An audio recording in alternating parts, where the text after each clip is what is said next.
warahmatullahi wabarakatuh. Jumpa lagi dengan saya Ibu Linda Setiawati dari MTS Negeri 4 Kutai Kartanegara. Kita sekarang akan memasuki materi pewarisan sifat, khususnya akan membahas tentang kelainan genetik. Jadi pada materi kali ini kita akan belajar tentang materi-materi kelainan-kelainan genetik apa saja yang bisa diturunkan dari seorang ibu atau seorang ayah kepada anak-anaknya. Kenapa kelainan genetik itu bisa terjadi? Mari kita bahas tentang slide berikutnya. Sebelum kita membahas tentang kelainan genetik, Ibu akan coba mengetes buta warna. Apa itu buta warna?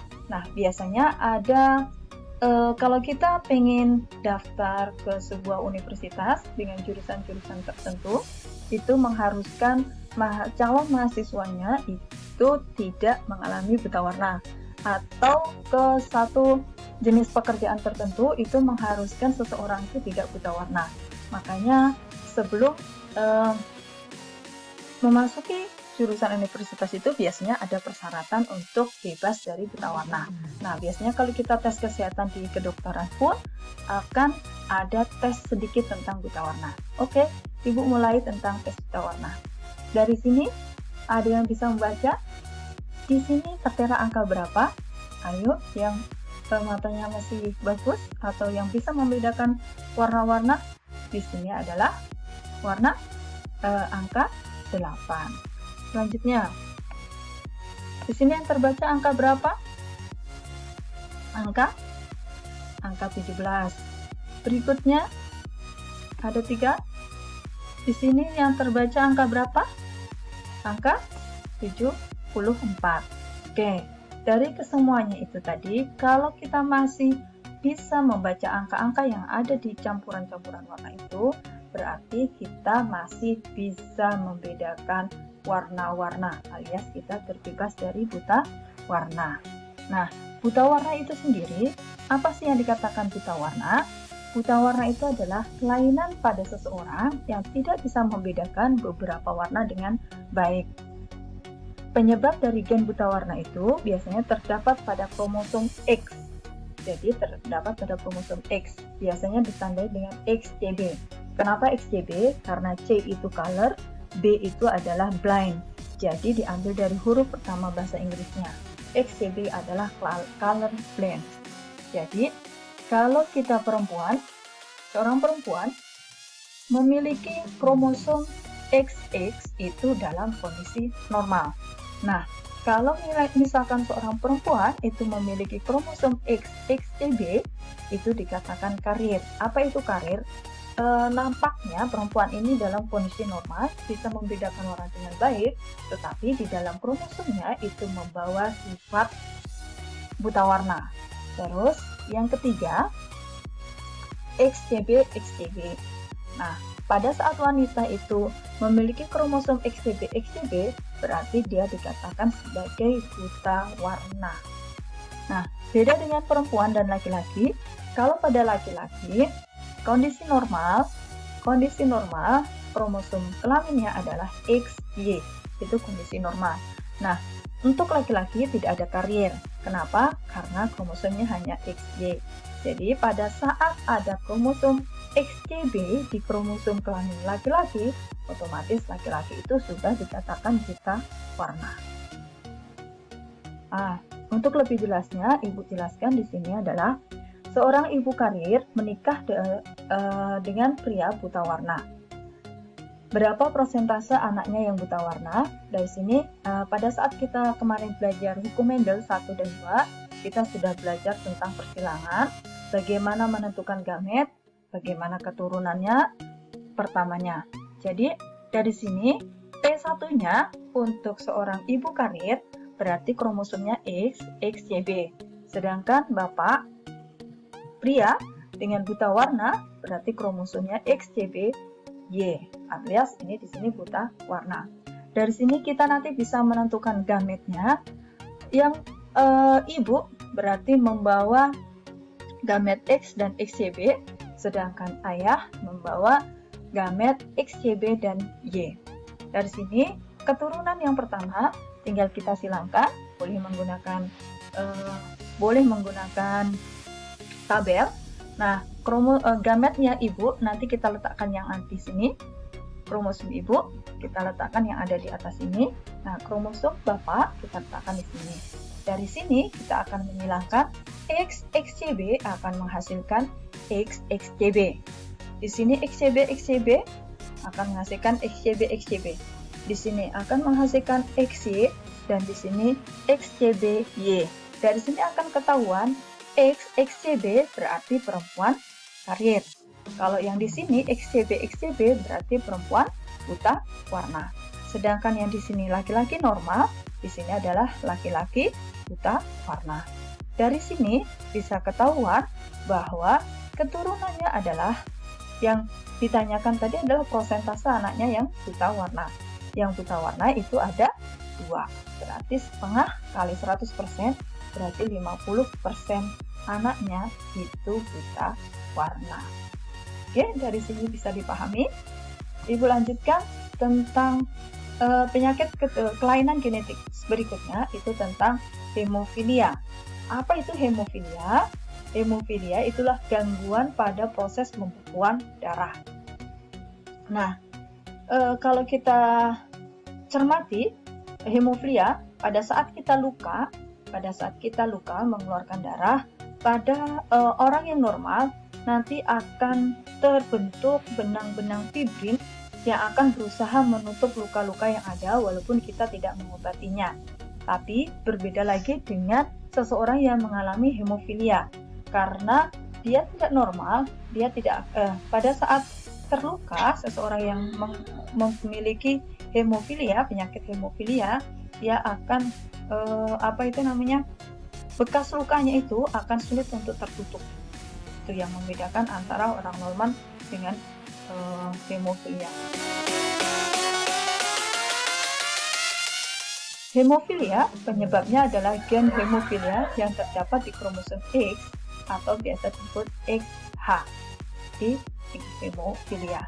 Nah, perempuan normal itu memiliki kromosom XX itu normal. Kalau perempuan karier itu XXH, dan kalau perempuan yang terkena hemofilia berarti XH. Nah, beda lagi dengan laki-laki. Hemofilia laki-laki penyebabnya tetap sama. Jadi kalau laki-laki normal itu XY seperti biasa.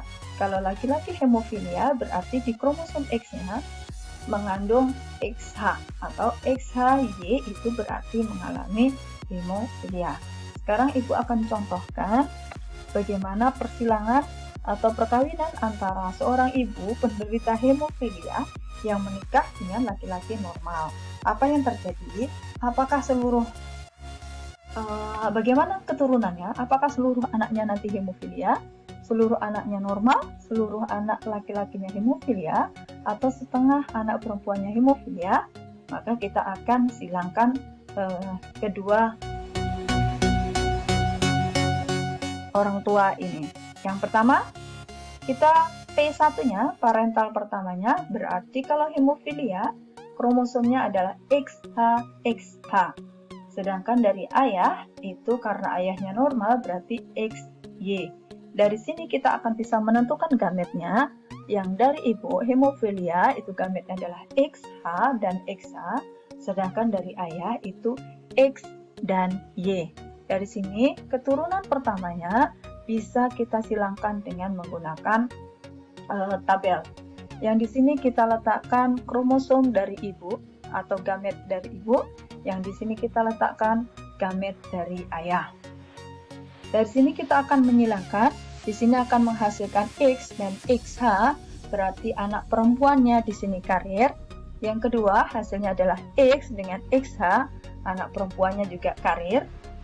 Yang di sini adalah XH dan Y, berarti anak laki-lakinya menderita hemofilia. Dan yang terakhir adalah XH dan Y. Dari sini akan ketahuan keturunan perempuannya semuanya adalah karier. Sedangkan keturunan laki-lakinya keseluruhannya adalah terkena hemofilia. Jadi, bisa ditarik kesimpulan seluruh anak laki-lakinya hemofilia dan seluruh anak perempuannya adalah karier. Dari pertanyaan yang ada ini, berarti jawaban yang benar adalah yang C. Seluruh anak laki-lakinya hemofilia. Oke, itu tentang hemofilia. Yang selanjutnya adalah albino. Pernahkah kalian melihat kondisi di sekitar kalian seorang yang seperti ini? Yang semuanya berkulit putih, yang semuanya berkulit hitam, ternyata ada salah satu yang memiliki kulit putih. Kulit putih di sini bukan artinya dia memang murni kulitnya putih ya. Ternyata dia adalah seorang yang albino. Walaupun kesemuanya ini adalah saudara, mereka saling bersaudara. Di sebelah sini juga seperti itu. Di sini adalah albino. Apa itu albino? Albino adalah warna kelainan genetik itu yang terjadi pada warna kulitnya, alias dia tidak memiliki pigmen warna kulit. Jadi warna kulit itu ditentukan oleh kandungan pigmen melamin pada lapisan kulit. Itu di albino. Jadi pigmen melamin itu berfungsi melindungi kulit dari sinar ultraviolet. Dan yang ketiga, semakin banyak pigmen melaminnya, maka kulit kita akan semakin gelap. Seperti kita yang ada di daerah tropis, berarti kandungan kulit kita itu kulit tropis lebih cenderung ke gelap, jadi kita lebih tahan dengan sinar matahari. Beda dengan orang-orang yang ada di Eropa, itu akan lebih tidak tahan terkena sinar matahari. Yang keempat, gen pembawa sifat gelap pada kulit itu adalah A besar, B besar, dan C besar. Sementara sebaliknya, A kecil, B kecil, dan C kecil itu adalah gen warna terang. Kalau kita perhatikan, di sini akan sangat gelap, itu berarti genotipnya A besar, B besar, B besar, C besar, C besar. Sedangkan yang sangat terang di sebelah sini, genotipnya itu A kecil, B kecil, dan C kecil, C kecil. Itu perbedaan keduanya.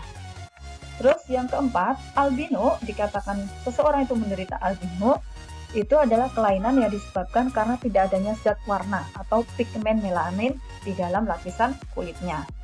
Sehingga dia tidak akan tahan panas. Gen pembawa sifat albino itu A kecil. Jadi kalau A besar itu berarti dia normal. Kalau A besar A kecil itu karier. Kalau A kecil itu berarti dia dikatakan sudah penderita albino. Penderita albino itu rentan terkena kanker kulit. Kenapa rentan? Karena kulitnya nanti juga mudah melepuh jika terpapar sinar matahari. Sebagian juga akan mengalami susah penglihatan karena dia tidak tahan panas. Hampir keseluruhan tubuhnya itu berwarna putih.